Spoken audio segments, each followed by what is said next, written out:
सबैलाई नमस्कार। My name is Rudra Prasad Paudel. I am an IELTS, PT, Duolingo and language instructor. आजको यो भिडियोमा म हजुरलाई IELTS एकाडेमिक र जनरल ट्रेनिङ को राइटिङ टास्क 2 जुन हामी एसे लेख्छौं त्यो एसे कसरी लेख्न सकिन्छ त एकदमै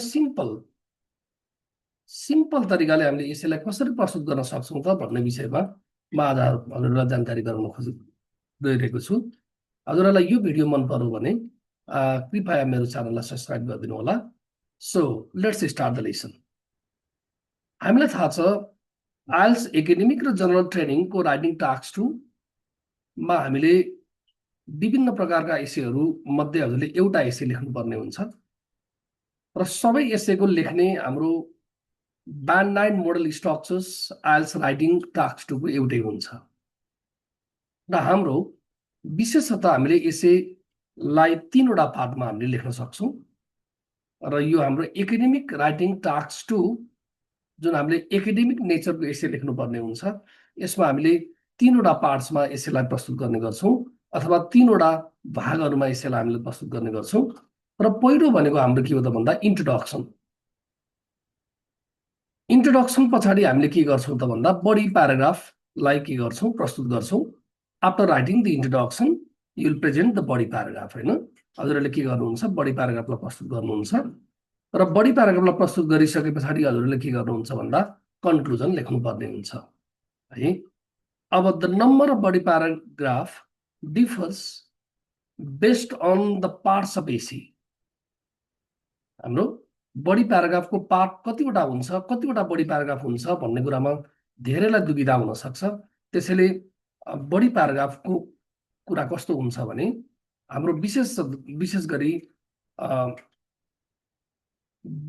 2 वटा बडी प्याराग्राफहरु हामीले प्रस्तुत गर्छौं तर समटाइम्स के हुन सक्छ भन्दा एसेको पार्ट्सहरु यदि बडी भयो अथवा धेरै पार्टहरु भयो भने हामीले बडी प्याराग्राफलाई 3 वटा प्याराग्राफमा पनि म्यानेज गर्न सक्छौं। But the standard number of body paragraph will be 2. र बडी प्याराग्राफ हामी जब प्रस्तुत गर्छौं त्यसपछि हामीले के गर्छौं त भन्दा हामी कन्क्लुजन लेख्छौं है। अब हामीले कसरी इन्ट्रोडक्सन लेख्ने, हामीले बडी प्याराग्राफ कसरी लेख्ने र कन्क्लुजन कसरी लेख्ने भन्ने कुरा म आजको भिडियोमा हजुरलाई जानकारी गराउँछु। फर्स्ट अफ अल हामीले के गर्नुपर्ने हुन्छ इन्ट्रोडक्सन लेख्नु पर्ने हुन्छ। अब इन्ट्रोडक्सन कसरी लेख्ने त इन्ट्रोडक्सनमा हामीले के कुरालाई समावेश गर्ने त भन्ने कुरा चाहिँ मुख्य कुरा हुन्छ। त्यसकारणले गर्दा हामीले इन्ट्रोडक्सन भनेको सिम्पली के हो त भन्दा introduction is known as the introductory part which is the beginning of an essay. कुनै पनि एसेको बिगिनिङ भनेको के हो त भन्दा इन्ट्रोडक्सन। इन्ट्रोडक्सनमा हामीले के गर्छौं भन्दा it introduces the basic concept or the central idea of topic given based on the demand of the questions। हजुरको प्रश्नले के मागेको छ, प्रश्नले मागेको बेसिक कन्सेप्ट अथवा सेन्ट्रल आइडिया हामीले के गर्छौं भन्दा इन्ट्रोडक्सनमा प्रस्तुत गर्छौं। अब कसरी प्रस्तुत गर्ने त भन्ने कुरा चाहिँ मुख्य कुरा हुन्छ हैन। इन्ट्रोडक्सनमा हामीले मात्रै 2 वटा कुराहरू गर्छौं। जहिले पनि हामीले इन्ट्रोडक्सनमा 2 वटा मात्रै कामहरू गर्छौं। त्यो भन्दा हामीले कुनै पनि काम गर्दैनौं। सिम्पली भेरी सिम्पल हामीले के गर्ने we simply do 2 things in the part of introduction. What are they? तिनीहरु के होला नि त? हामीले कसरी इन्ट्रोडक्सन लेख्ने? इन्ट्रोडक्सनमा हामीले गर्नुपर्ने 2 वटा कुराहरू भनेको हाम्रो जब क्वेशन स्टेटमेन्ट हुन्छ, जब क्वेशन हुन्छ त्यो क्वेशनलाई हामीले के गर्छौं भन्दा प्याराफ्रेज गर्छौं। First of all paraphrase the question prompt. Question प्रम्प्टलाई के गर्ने प्याराफ्रेज गर्ने। त्यसपछि हामीले के गर्ने भन्दा after paraphrasing the question prompt we need to write down the thesis statement. हामीले थीसिस स्टेटमेन्टलाई प्रस्तुत गर्नुपर्ने हुन्छ। जब हामीले क्वेशन स्टेटमेन्टलाई हामीले के गर्छौं प्याराफ्रेज गर्छौं त्यसपछि हामीले के गर्छौं थीसिस स्टेटमेन्टलाई प्रस्तुत गर्छौं।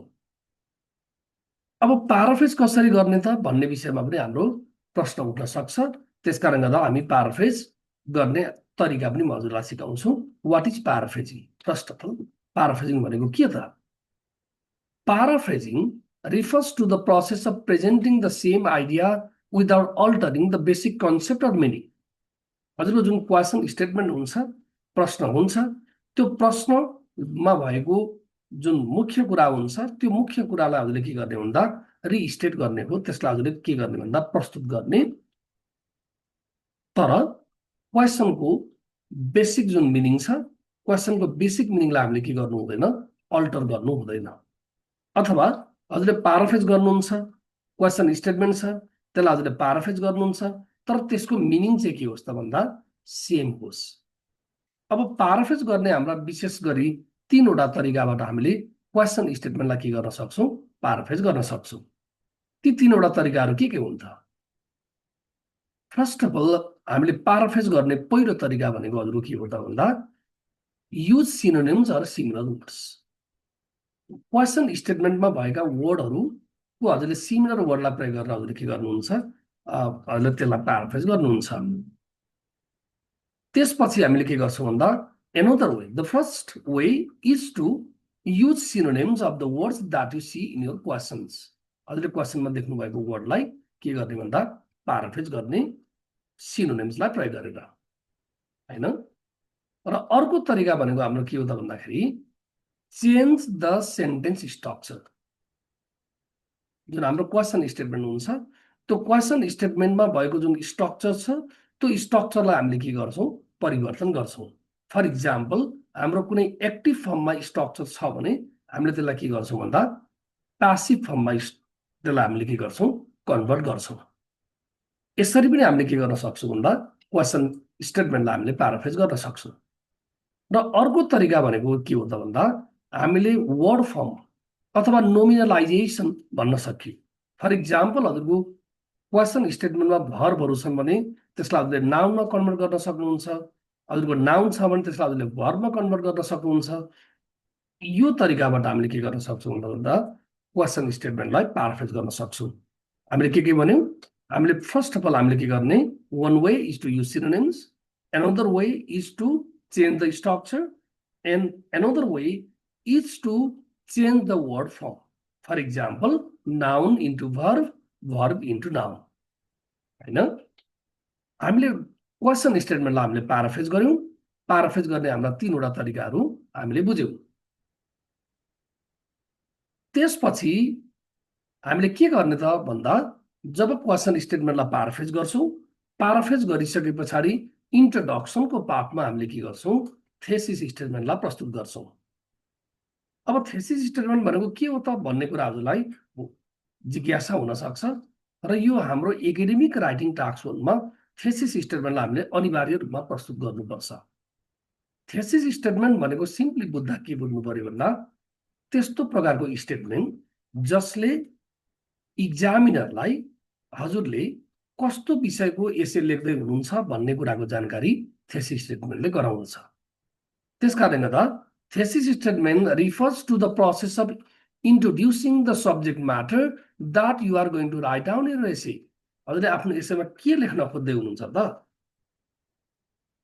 कस्ता कुराहरू मेन्सन गर्न खोज्दै हुनुहुन्छ त भन्ने कुरा चाहिँ के हुनु पर्यो भन्दा थेसिस स्टेटमेन्टको माध्यमबाट हजुरले त्यो कुराको जानकारी गराउनु पर्यो र जुन कुरा हाम्रो इन्ट्रोडक्टरी पार्टमा हुन्छ क्वेसन स्टेटमेन्टलाई प्याराफ्रेज गरिसके पछाडी हामीले के गर्छौं भन्दा थेसिस स्टेटमेन्टलाई प्रस्तुत गर्ने गर्छौं अब some of the common way के तरिकाहरू हुन्छन् तर थेसिस स्टेटमेन्टलाई कसरी प्रस्तुत गर्ने भन्ने कुरा चाहिँ एसेका विभिन्न टाइपहरू अनुसार हामीले पर्सनली थेसिस स्टेटमेन्टलाई प्रस्तुत गर्न सक्छौं तर भेरी कमन वे भनेको फर इक्जाम्पल उदाहरणको लागि हामीले देख्न सक्छौं this essay will discuss both views and present a logical conclusion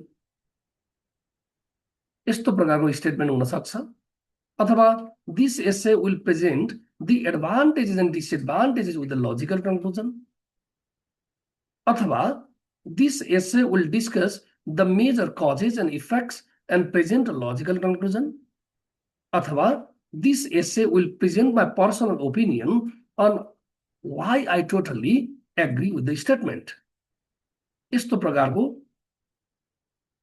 स्टेटमेन्टहरुबाट हजुरले के गर्नुहुन्छ थेसिस स्टेटमेन्टलाई प्रस्तुत गर्न सक्नुहुन्छ तर you can use your own personal style to हजुरले आफ्नै पर्सनल स्टाइललाई पनि प्रयोग गर्न सक्नुहुन्छ त्यसकारणले गर्दा युनिभर्सल्ली हामीले थेसिस स्टेटमेन्टलाई यसरी प्रस्तुत गर्छौं भन्ने आधिकारिक युनिभर्सल रुल एन्ड रेगुलेसन त छैन, तथापि हामीले यसलाई यो ढङ्गले प्रस्तुत गर्न सक्छौं थेसिस स्टेटमेन्टलाई भनेर मैले हजुरहरूलाई यो कुरा प्रस्तुत गरेँ।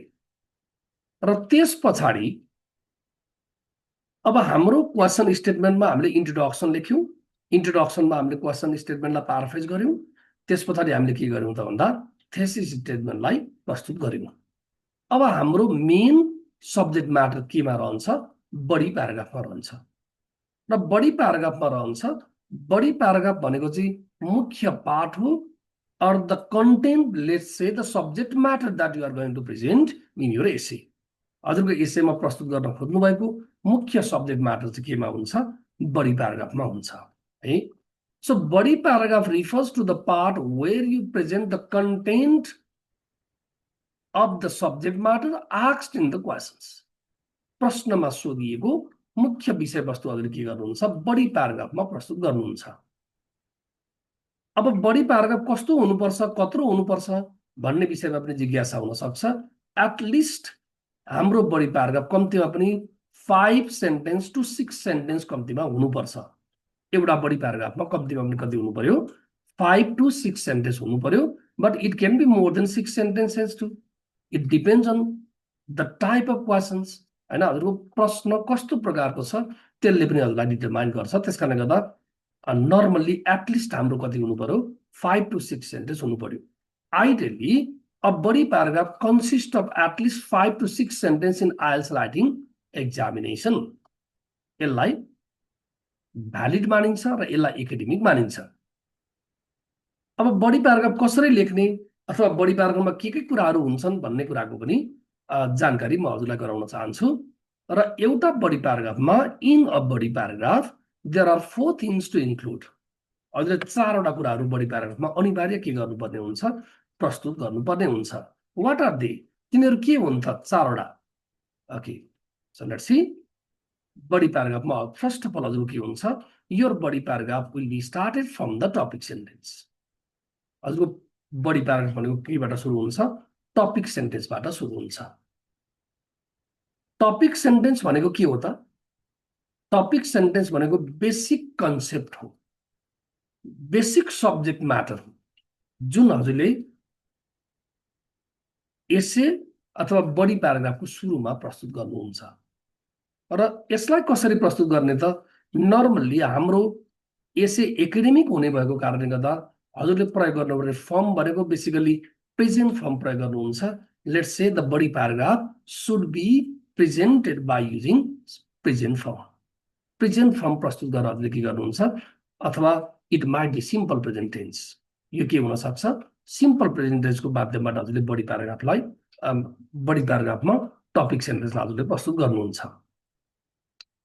After the presentation of topic sentence हजुरले प्रस्तुत गरिसके पछाडि हजुरले के गर्नुहुन्छ? त्यो टपिक सेन्टेन्सलाई हजुरले एक्सप्लानेसन गर्नुहुन्छ। Let's say the development of the topic sentence. For example simply हजुरलाई बुझ्दा उदाहरणको लागि म काठमाडौँ जान्छु भन्नुभयो, that will be your topic sentence हैन। म काठमाडौँ जान्छु भन्नुभयो टपिक सेन्टेन्स हो। अब हजुर कसरी जानुहुन्छ, किन जानुहुन्छ, कहिले जानुहुन्छ भन्ने कुराको डिटेल्स भनेको हजुरको के हो त भन्दा एक्सप्लानेसन हो। फर एक्जाम्पल उदाहरणको लागि अर्को उदाहरण, एजुकेसन इन्हान्सेस ह्युमन प्रोफिसियन्सी भन्नुभयो, यो topic sentence. Education enhances human efficiency भन्नुभयो भने हजुरको त्यो के हो त? टपिक सेन्टेन्स हो। अब topic sentence how does education enhance human efficiency भन्ने कुराको विवरण चाहिँ हजुरको के हो त भन्दा एक्सप्लानेसन हो। त्यसकारण गर्दा हामीले के गर्नु पर्यो त भन्दा जहिले पनि हाम्रो बडी प्याराग्राफलाई टपिक सेन्टेन्सबाट सुरु गर्ने, त्यस पछाडि हजुरले के गर्नुहुन्छ? त्यसलाई एक्सप्लानेसनको माध्यमबाट त्यसले हजुर टपिक सेन्टेन्सलाई हजुरले के गर्नुहुन्छ? फर्दर क्ल्यारिफिकेसन दिनुहुन्छ। त्यसपछि हामीले के गर्नुपर्ने हुन्छ भन्दा एक्जाम्पल अथवा इन्फरेन्स, एक्जाम्पललाई प्रस्तुत गर्नुपर्छ। म एक्जाम्पललाई कसरी प्रस्तुत गर्ने? टपिक सेन्टेन्सहरुको उदाहरणहरु, एक्सप्लानेसनको उदाहरणहरु पनि म हजुरलाई एउटा मोडेल स्याम्पलबाट प्रस्तुत गर्नेछु आजको यो भिडियोमा। त्यसकारणले गर्दा हजुरहरूले यो भिडियोलाई स्किप नगरिकन हेर्नु होला। आइ एम स्योर द्याट हजुरहरूले यो भिडियो पुरा हेरिसके पछाडि मलाई विश्वास छ, मलाई स्योर छ कि हजुरहरूले एसेलाई राम्रो ढङ्गले प्रस्तुत गर्न सक्नुहुन्छ र एसे ओभरअल लेख्ने हजुरको बेसिक कन्सेप्टहरू के हुन्छ क्लियर हुन्छ। त्यस पछाडि हामीले के गर्ने त भन्दा एक्जाम्पललाई प्रस्तुत गर्नुपर्छ। अब एक्जाम्पल कस्तो प्रकारको प्रस्तुत गर्ने, हाम्रो एक्जाम्पल पनि एकाडेमिक हुनुपर्छ हैन। एकाडेमिक एक्जाम्पल प्रस्तुत गर्नुपर्ने भएको कारणले गर्दा हजुरले कुनै पनि आफ्नो प्रकारको पर्सनल एक्जाम्पलहरू प्रस्तुत गर्नुहुन्न। एक्जाम्पलहरू एकदमै कस्तो हुनु पर्यो, जनरल टाइपको एक्जाम्पलहरू हुनु पर्यो र एक्जाम्पललाई कसरी प्रस्तुत गर्ने भन्ने विषयमा पनि म हजुरहरूलाई छुट्टै भिडियो तयार गरेर हजुरलाई एक्जाम्पल प्रस्तुत गर्ने तौर तरिकाहरू पनि सिकाउनेछु। र एक्जाम्पल हाम्रो पर्सनल हुँदैन, हाम्रो एक्जाम्पल एकाडेमिक हुन्छ, जनरल नेचरको एक्जाम्पल हुन्छ। त्यसका लागि हामीले कस्तो प्रकारको फ्रेजहरूलाई प्रयोग गर्न सक्छौँ भन्ने विषयमा पनि हामी त्यस विषयमा कुराकानी गर्नेछौँ। ओके, त्यसपछि हामी के गर्छौँ भन्दा टपिक सेन्टेन्सलाई हामीले प्रस्तुत गर्छौँ, त्यसलाई हामीले इलाबोरेट गर्छौँ, एक्सप्लेन गर्छौँ। त्यस पछाडि हामीले के गर्छौँ भन्दा एक्जाम्पल अथवा हामीले इन्फरेन्स प्रयोग गर्छौँ र एउटा बडी प्याराग्राफलाई हामीले कन्क्लुड गर्नुपर्ने हुन्छ। कन्क्लुजन बडी प्याराग्राफलाई कसरी कन्क्लुड गर्ने भन्ने विषयमा हाम्रो के हुन्छ, रिजल्ट हुन्छ। रिजल्ट अथवा कन्सिक्वेन्सलाई हामीले प्रयोग गर्छौँ, जसका लागि हामी as a result, as a consequence, consequently this result in, this may result in, this can lead to, this could lead to जस्ता फ्रेजहरू प्रयोग गरेर हामीले के गर्छौँ, रिजल्ट प्रस्तुत गर्छौँ। रिजल्ट भनेको के हो त? सिम्पली बुझ्दा हजुरको रिजल्ट भनेको के हो त भन्दा व्हाट ह्यापन्स इफ को आन्सर नै हाम्रो के हो त भन्दा रिजल्ट हो। फर इक्जाम्पल अघि हामीले टपिक सेन्टेन्सको रूपमा के प्रस्तुत गर्यौँ, एजुकेसन इन्हान्सेस ह्युमन प्रोफिसियन्सी भनेर हामीले कुराकानी गर्यौँ। एजुकेसन इन्हान्सेस ह्युमन प्रोफिसियन्सी, त्यसो भए what happens if education enhances human proficiency, एजुकेसनले ह्युमन प्रोफिसियन्सीलाई इन्हान्स गर्यो भने के हुन्छ त भन्ने कुरा चाहिँ के हो त भन्दा हाम्रो रिजल्ट हो। त्यसकारण गर्दा हामीले बडी प्याराग्राफमा यी चारवटा कुराहरूलाई हजुरले नबोलिकन यसलाई हजुरले अनिवार्य प्रस्तुत गर्नुपर्ने हुन्छ। अदरवाइज हाम्रो एसेको बेसिक जुन क्राइटेरिया छ, जुन स्कोरिङ क्राइटेरिया छ, जुन टास्क अचिभमेन्टको कुरा छ, त्यसै गरी कोहिजन एन्ड कोहरेन्सको कुरा छ, त्यसै गरी हजुरको लेक्सिकल रिसोर्सेसको कुरा छ, त्यहाँबाट ग्रामेटिकल रेन्ज एन्ड एक्युरेसी, यी चारवटा जुन स्कोरिङ क्राइटेरियाजहरू छ, यी स्कोरिङ क्राइटेरियाजलाई हाम्रो एसेले के गर्न सक्दैन, मिट गर्न सक्दैन। त्यसकारणले गर्दा हामीले यी चारवटा कुराहरूलाई हजुरले अनिवार्य रूपमा प्रस्तुत गर्नै पर्छ। अब इन्ट्रोडक्सन सक्यौँ हामीले, त्यस पछाडि हामीले बडी प्याराग्राफमा पनि के लेख्ने, के कुरालाई एक्सप्लेन गर्ने भन्ने विषयमा हामीले कुराकानी गर्यौँ र हाम्रो एसेको अन्तिम पार्ट हो जुन एकदमै महत्त्वपूर्ण हुन्छ, कन्क्लुजन हो। अब कन्क्लुजन भनेको के हो त भन्दाखेरि वास्तवमा समिङ अप योर आइडियाज, हजुरले प्रस्तुत गर्नुभएको आइडियालाई के गर्ने हो, समिङ अप गर्ने हो। रिमेम्बर कन्क्लुजनको पार्टमा हामीले के गर्छौँ भन्दा we simply restate the ideas that we have presented in the part of thesis statement, in the part of topic sentence, in the body paragraph, त्यसलाई हामीले के गर्ने हो, रिस्टेट गर्ने हो। Simply restate the ideas that you have stated in the body paragraph, basically in the form of topic sentence. Topic सेन्टेन्सको फर्ममा हजुरले प्रस्तुत गर्नुभएको जुन आइडिया छ त्यसलाई हजुरले के गर्ने हो, रिस्टेट गर्ने हो। You don't add any new ideas in the part of conclusion. हामीले धेरै जसो गरी हामीलाई कन्क्लुजन कसरी लेख्ने भन्ने विषयमा हुन्छ, एन्ड हामीले लेख्दा लेख्दै के गर्छौँ कहिलेकाहीँ भन्दा नयाँ नयाँ कुराहरू कन्क्लुजनमा एड गरिदिने गर्छौँ, त्यो हामीले कहिल्यै पनि गर्नु हुँदैन। So what is conclusion? It refers to the last part of an academic essay which consists of summing up the idea presented in the thesis statement and topic sentences presented in the body paragraphs. हजुरले body प्याराग्राफमा प्रस्तुत गर्नुभएको topic sentence र हजुरले thesis स्टेटमेन्टको रूपमा प्रस्तुत गर्नुभएको जुन हजुरको जुन आइडिया छ त्यो आइडियालाई हजुरले के गर्नुहुन्छ, कन्क्लुजनमा रिस्टेट गर्नुहुन्छ। So while writing the conclusion, त्यसैले हजुरले कन्क्लुजन लेख्ने बेलामा के गर्नु पर्यो, you will restate the idea of the thesis statement first, you will restate the idea of the topic sentences, यी दुईवटा कामहरू गर्नुपर्ने हुन्छ। त्यसकारण गर्दा हजुरले do not add any new idea, हजुरले कुनै पनि न्यू आइडियालाई हजुरले इन्क्लुड गर्नु हुँदैन। यदि हजुरले बडी प्याराग्राफ र इन्ट्रोडक्सनमा कुनै आइडिया हजुरले राख्नु भएको छैन भने त्यो आइडियालाई हजुरले एकैचोटि कन्क्लुजनमा राख्नु हुँदैन।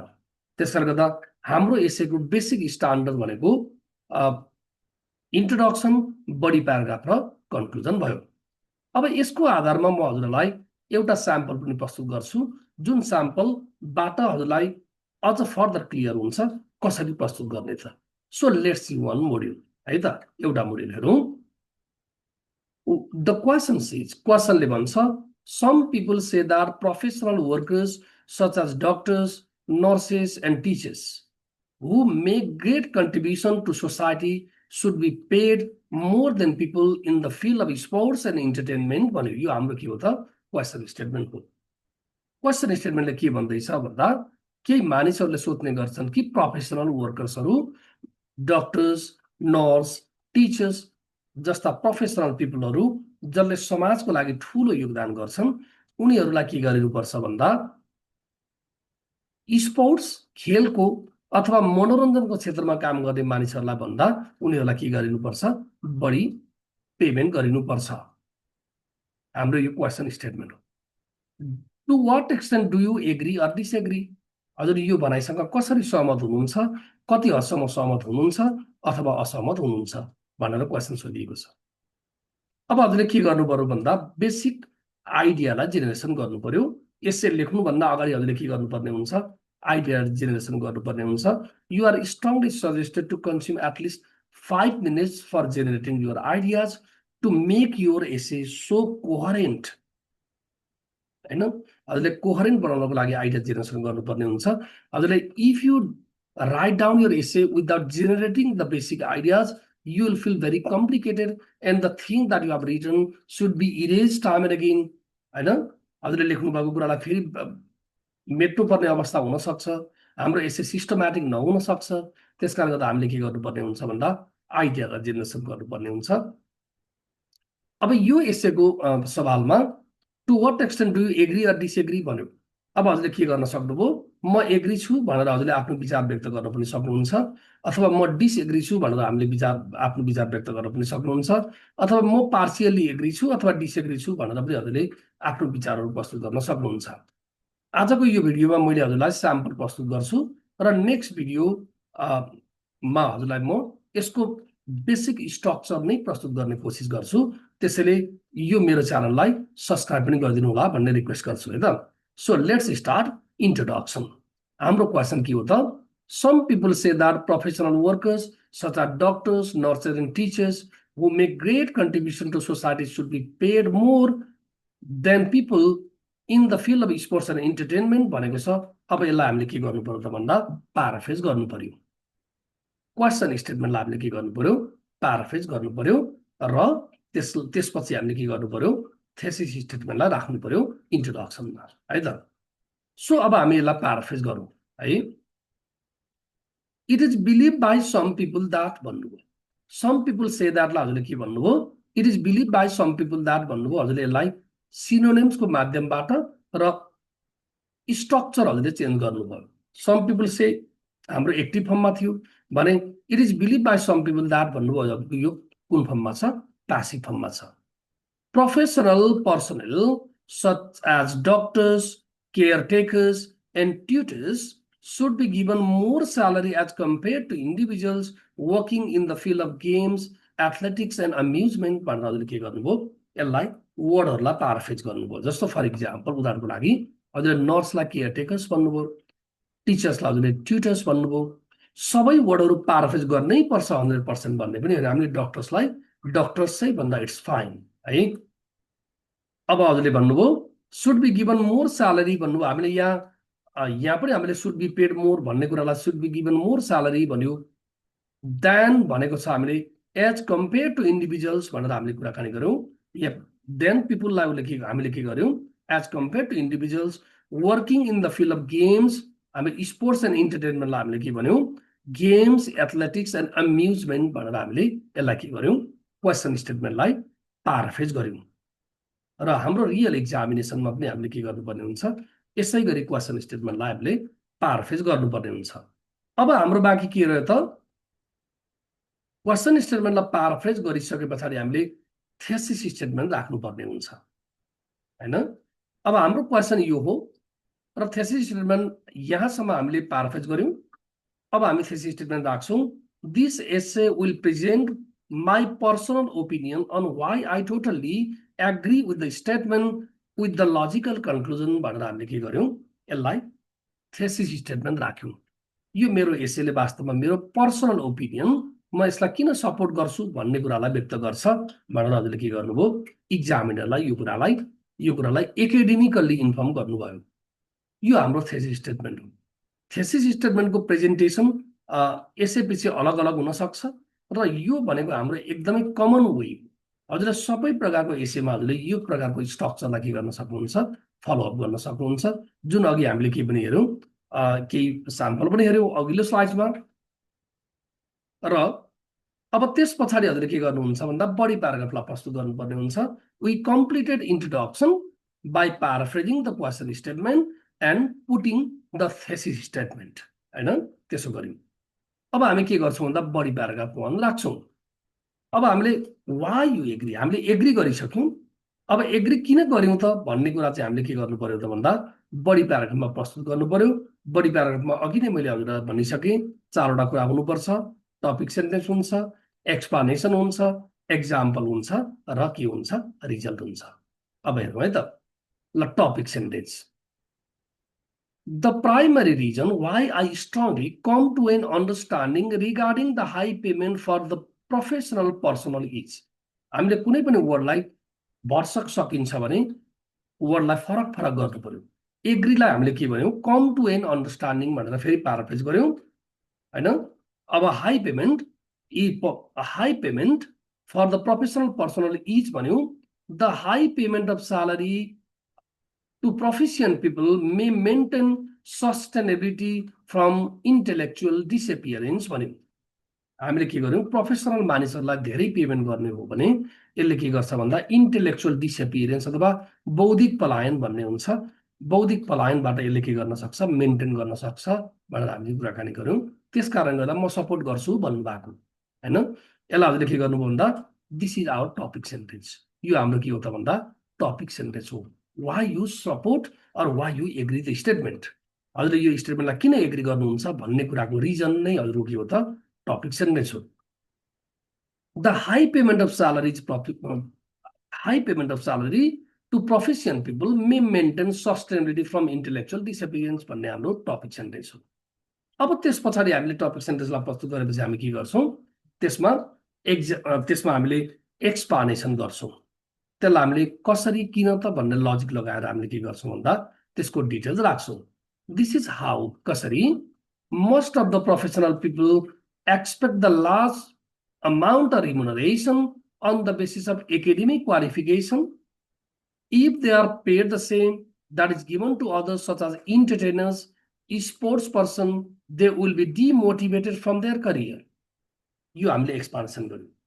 यसलाई के हुन्छ भन्दा धेरै जसो प्रोफेसनलहरूले आफ्नो जुन क्षमता जुन छ आफ्नो क्वालिफिकेसन अनुसार रिम्युनरेसनलाई एक्सपेक्ट गर्नुहुन्छ र अरूलाई जति नै दिने हो भने उनीहरू के हुन सक्छन् भन्दा आफ्नो करियरबाट डिमोटिभेटेड हुन सक्छन् भनेर हामीले के गर्यौं, एक्सप्लेन गर्यौं त्यसलाई।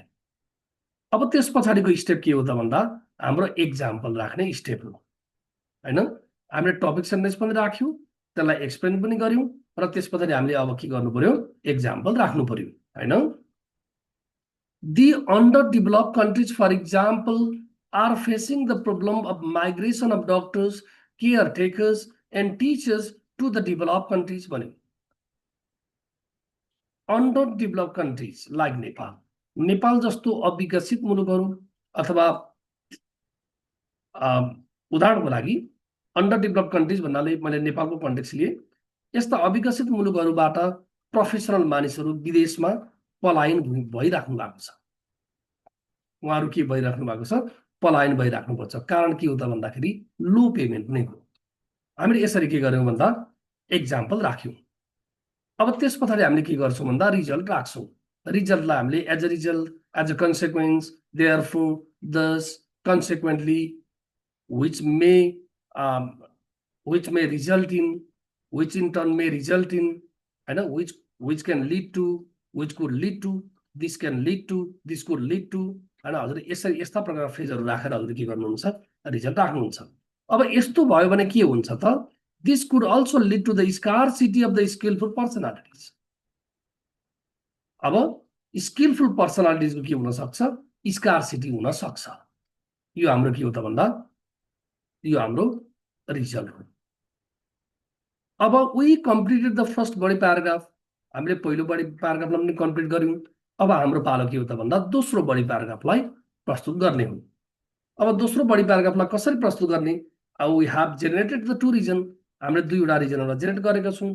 त्यसकारण गर्दा अब हामी दोस्रो बडी प्याराग्राफ सुरु गर्छौं। Furthermore the utilization of productivity of professional who play the significant role to the large community is another reason why I support the statement। म यो स्टेटमेन्टलाई किन एग्री गर्छु, सपोर्ट किन गर्छु त भन्ने विषयमा हजुरले भन्नुभयो the utilization of productivity of individuals भन्ने कुरा चाहिँ हजुरको दोस्रो टपिक सेन्टेन्स हो। हजुरले धेरै पे गर्नुभयो के हुन्छ, प्रोफेसनल मान्छेको एक्सपर्टिजमलाई हजुरले के गर्नुहुन्छ, प्रयोग गर्नुहुन्छ भनेर हजुरले टपिक सेन्टेन्सको रूपमा यसलाई प्रस्तुत गर्नुभयो। अब यसलाई हजुरले फेरि के गर्नु पर्यो, एक्सप्लेन गर्नु पर्यो in the same way you do you did in the first paragraph. हजुरले फर्स्ट प्याराग्राफमा जे गर्नु भएको छ त्यसै गरी हजुरले त्यसलाई के गर्नुहुन्छ, एक्सप्लेन गर्नुहुन्छ। The more pay is provided the more creative they can be, as human beings are always motivated and guided by the economic factors in the present society। वर्तमान समाजमा के हुन्छ भन्दा जति धेरै पे गरिन्छ त्यति नै धेरै क्रिएटिभ प्रोफेसनलहरू बन्न सक्छन्। किन भन्दा वर्तमान समाजमा मानिस भनेको इकोनोमिक फ्याक्टर्सबाट के भएको हुन्छ, गाइड भएको हुन्छ भनेर हामीले यसलाई के गर्यौं, एक्सप्लेन गर्यौं। अब त्यस पछाडी हजुरले के गर्नुहुन्छ, एक्जाम्पल फेरि राख्नुहुन्छ। Most of the people having proficient abilities in the developed countries, for instance, are found to be more creative with the high spirit of discovery। देख्न सक्छौं हामीले एडभान्स कन्ट्रीजहरुमा, डेभलप कन्ट्रीजहरुका प्रोफेसनलहरु के हुन्छन् भन्दा एकदमै क्रिएटिभ हुन्छन्। कारण के हो त भन्दा एउटा हाई पेमेन्ट नै हो, जसको कारणले गर्दा they can be fully dedicated towards their duties and responsibility, हैन। त्यो कुरा हुन सक्छ। हामीले यो के गर्यौं भन्दा एक्जाम्पल राख्यौं। त्यसपछि हामी के गर्छौं, अब एक्जाम्पल राखिसके पछाडी रिजल्ट राख्छौं in the last part of the body paragraph, हैन। As a consequence it contributes for the development of innovation on behalf of professional ones. प्रोफेसनलको तर्फबाट के हुन सक्छ भन्दा इनोभेसन हुन्छ, विभिन्न नयाँ नयाँ कुराहरुको प्रवर्धन हुन सक्छ भनेर हामीले के गर्यौं त भन्दा यसको हामीले रिजल्ट पनि राख्यौं। अब रिजल्ट राखिसके पछाडी we completed, we have stated the topic sentence, we have explained the topic sentence, we presented the example for the further clarification of the topic sentence, and we concluded the topic sentence mentioning the result. यी चारवटा हामीले चारैवटा क्राइटेरियालाई के गर्यौं, meet गर्यौं। अब हाम्रो अन्तिम part के हो त भन्दा कन्क्लुजनको पार्ट हो। अब कन्क्लुजन हामीले कसरी लेख्ने, अब टु सम अप भन्ने लेख्ने चलन पनि देखिन्छ, तर हजुरले यसरी to sum up, to conclude जस्ता इन्फर्मल फ्रेजहरुलाई कृपया प्रयोग नगरिदिनु होला। किन भन्दा हजुरको your essay should be academic, त्यसकारण गर्दा हजुरले इन कन्क्लुजन नै भनेर लेख्नु एकदमै उपयुक्त हुन्छ। त्यसकारण गर्दा अब हामीले के गर्ने, कन्क्लुजनमा हामीले simply you will restate your ideas, restate the idea of the topic sentence in the body paragraphs, त्यो कुरालाई रिस्टेट गर्ने हो। अब हेरौँ है त। In conclusion, I undoubtedly agree with the assertion that the huge amount of salary should be given to the specified people। हजुरले प्रोफेसनललाई हजुरले फेरि के भन्नुभयो, स्पेसिफाइड भनेर हजुरले प्याराफ्रेज गर्नुभयो। From the perspective of the application of potentiality, उनीहरुको पोटेन्शियालिटीलाई प्रयोग गरिन्छ भनेर हजुरले के गर्नुभएको थियो, बडी प्याराग्राफमा प्रस्तुत गर्नुभएको थियो टपिक सेन्टेन्सको रूपमा, त्यसलाई हजुरले रिस्टेट गर्नुभयो। as well as from the viewpoint of sustainability भन्यो, हामीले इन्टेलेक्चुअल डिसएपियरेन्स बाट यसलाई मेन्टेन गर्न सकिन्छ भनेको थियो। हजुरले त्यो कुरालाई के गर्नुभयो, रिस्टेट गर्नु पर्यो। अब हाम्रो स्ट्यान्डर्ड नर्मली यति नै हो, तर हाम्रो यसै कस्तो भयो भन्दा हामीले स्पोर्ट्स पर्सन इन्टरटेनमेन्ट प्रोभाइडर्सहरूलाई अलिक इग्नोर गरे जस्तो भयो। त्यसैले यो ट्राई टु ब्यालेन्स। अब हजुरले यहाँ ब्यालेन्स पनि गर्न सक्नुहुन्छ यसरी। However it does not mean that other persons such as sport persons entertainment providers should be paid less. उहाँहरूको तलब थोरै हुनुपर्छ भनेको त होइन। Rather, they should also be paid the rational and justified amount of salary considering their contribution and proficiency. हजुरले यसरी के गर्नुभयो, you try to balance your answers. हजुरले आन्सरलाई के गर्न सक्नुभयो, यसरी ब्यालेन्स गर्न सक्नुभयो। आजको भिडियोमा मैले हजुरलाई आज यति नै प्रस्तुत गरेँ। हजुरलाई यो भिडियो मन पर्यो भने मेरो च्यानललाई कृपया सब्सक्राइब गरिदिनु होला, ताकि म यस्तै प्रकारको स्याम्पल र विभिन्न प्रकारका एसे अनुसारका विभिन्न टेम्प्लेट्सहरू र विभिन्न प्रकारका अरू एक्स्ट्रा इन्फर्मेसनहरू लिएर आउने नै छु। आजको लागि हजुरसँग बिदा माग्छु। हस्त, धन्यवाद।